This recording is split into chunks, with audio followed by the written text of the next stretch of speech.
morning, everybody. It's the Mike Missanelli Show. Oh, get ready to be inflamed today. The Sixers season hasn't even started yet, and I'm inflamed. Now, that doesn't mean really anything as far as how they're going to finish this year. I watched the team last night that is going to be unbeatable for an entire season. The Boston Celtics are just so far above everybody else in this division. So if you want to play for second place and get a good seed and maybe get lucky, well, I don't know what's going to happen with the Sixers. I don't know. But here's what I'm worried about. And I've been worried about it from the jump. Bill Colarulo's here. Ray Dunn is here. They can verify this, that I do not like this permissive attitude with resting players. Here's the problem I have. Too much attention right now is being paid to not playing, and here's the thing also that bothers me. And it seems like Embiid is permissive to this. So what are we going to have? Are we going to have a mishmash season where guys are going to be in and out of the lineup and you try to negotiate an entire regular season and develop no continuity as a team? I know there's people out there go, Mike, you're overreacting. You're overreacting. It's the first game of the year. You're overreacting. Maybe I am. But here's what I don't like. I don't like certain attitudes coming into a season. And the attitude right now coming into this season is too much attention is being paid to saving your bones for the end. I don't like it, Bill. Saving your bones to the end. And in the end, when you haven't played enough together and you haven't developed enough continuity, when you see the Boston Celtics do what they did last night, what are you going to have anyway? Are you going to have a complete team? Oh, well, we preserved their health. Now let's see if they can actually play. I said this yesterday. I'm okay with load management. That's where you and I disagree. You are one of the problems. Yeah, we disagree on that. You are one of the problems because you are permissive to the permissive attitude. Well, look at Joel's career. I mean, we didn't. I don't care. I don't care anymore about this. Let's play basketball. He can't stay healthy, Mike. He can't. He's supposed to play healthy. It's been months now since he hasn't played. He didn't play a lot in the Olympics. It's been a couple of months now that we've gotten to this point. What has he been doing?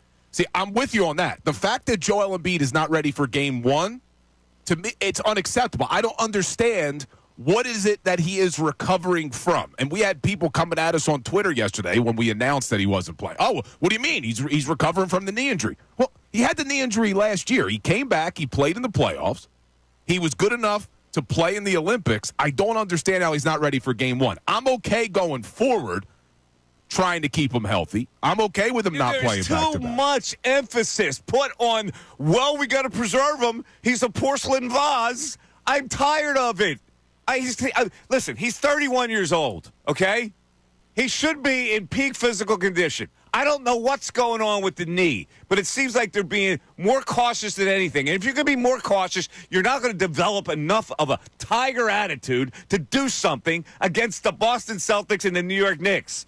And my problem is he's talking himself into not playing. He's already saying, I'm not playing in back-to-back. What kind of a message is that when you say, I'm not playing in back-to-backs? What kind of a message to your team is that? I don't understand it. If they're gonna keep him out in back-to-backs, fine. That's the decision you make. He's talking himself out of them already.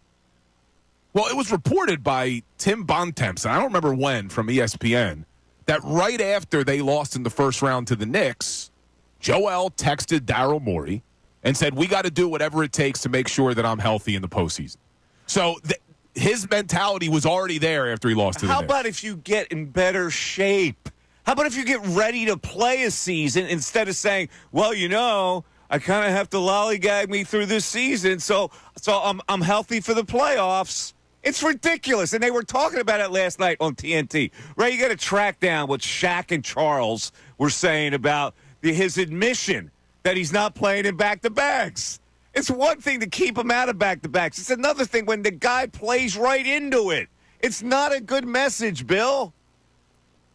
I understand it's not a good message, but if we know that Joel can't stay healthy, and you say, get in better shape, would him being in better shape have prevented an orbital fracture? Would him being in better shape have prevented someone falling on his knee? Are we not playing him now because we're afraid he's going to get an orbital fracture? It's the knee that's the situation. It's the legs that are the situation. Get yourself in shape. Get ready to play a season. You wanted to go to the Olympics. Okay. To me, that was ridiculous. All right? But now you've had months to recover. You went through a training camp. You've had rest.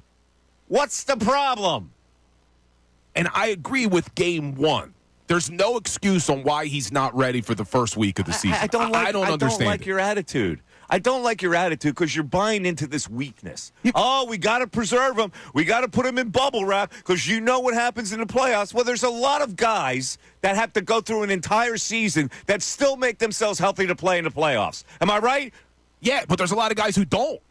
There's a lot of stars in the NBA who don't play full seasons. I mean, look, last time Nick Nurse won an NBA championship back in 2018, 2019, I don't think Kawhi played a lot that season, right? I mean, that team hadn't played together a lot. I think he did play a lot that season. Well, he's he played towards a the lot end now because he's 35 freaking years old. I thought that, let me see if I remember correctly. I thought Kawhi was on some sort of minutes restriction back then. Yeah, he only played 60 games that regular season. So if Joel plays 60 games, I mean, you're right now, if he doesn't play back-to-backs, he's playing 67 games. If he misses the first week of the season, now you could drop it down to 63. If Joel plays 55 to 60 games and he's healthy for the postseason, sign me up. I just don't understand why he's not ready for tonight. If Joel plays 55 games, what place do you think they're going to be in? It doesn't bother me as much because you're not going to be a one seed. How it can't bother you when the statistics say unless you're a top 3 seed, you got no chance to win. But I think that is skewed because when you're looking at standings every year, you're thinking, okay, well, the 6th seed isn't as good as the 5th and the 4th and the 3rd. I'm stunned by you. In this situation, you could be because you got Joel. I am stunned. You're buying into the same rot that the Sixers are trying to sell you. And so once they keep their fan base at bay, like they're keeping you at bay, then there's no urgency to play a regular season, to be a good team that blends. What do you think? You just throw a bunch of darts on a dartboard and they're going to mesh by the time playoff time comes? When you got these other teams that have been playing together for several years? So what do you want? You want them to play 82 games? You're missing my point. The attitude is let's not play them rather than play them. That's my problem. The attitude is let's give them as many breaks as we can so we don't play them, so we preserve them. I don't like that attitude. If it plays out that way, then it plays out that way. You are introducing a negative mindset into an NBA season by saying, well, we know the most important thing is to keep them healthy. I thought the most important thing was to develop continuity and win and establish yourself as a contender. That's what I thought. I understand where you're coming from. You keep saying that, and I hate it. I do. You don't understand where I'm coming from because you never waver. I understand where you're coming from. I think it's great that he doesn't play. I think it's great that they preserve because, him. Mike, look, he should be ready for tonight. We agree on that. There's no excuse. I don't understand how the guy's not ready for opening night. I don't understand how you play in the Olympics. You came back from the knee injury. You played in the playoffs. You play in the Olympics. How you're not ready to start the season. But when you're saying there's too much emphasis on him not playing, when he was going for the MVP, there were a lot of fans and a lot of media coming at him saying he's being selfish because he wants to play in so many games to win the MVP. It's like, I want the guy to be healthy. And I still think that there could be a cohesiveness between these players by not playing 82 games. Now, if they play 20 games together, of course. But if you play 60-something games together, you don't think that this team can gel in time for the playoffs? Against the teams that you have to play against who have already gelled? I love this notion that, and this is what I've criticized Morey.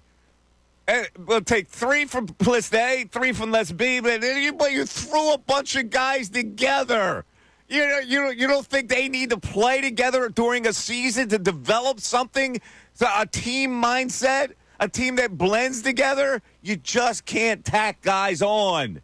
And this is what they're doing. This is the mindset of this Sixer team as you come into the season. More emphasis is on preserving him than developing team continuity. And I don't like it.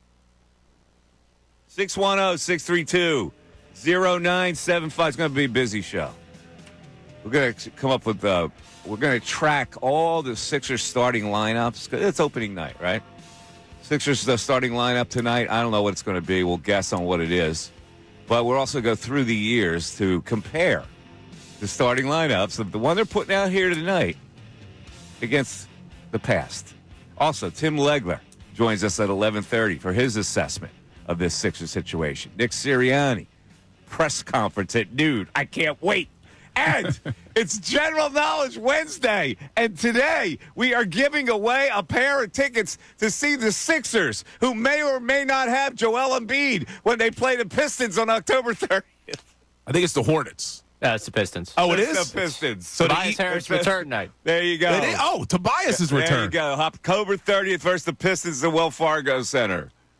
Oh, we got wrong information from our man Eric Simon. He put in the email it was the Hornets game. He and I went back and forth and got it figured I got it out. right in front of me. The race show sheet. It's on the sheet. It's the Pistons. All right, Tobias. Apparently didn't read the show sheet. 610-632-0975 back after this.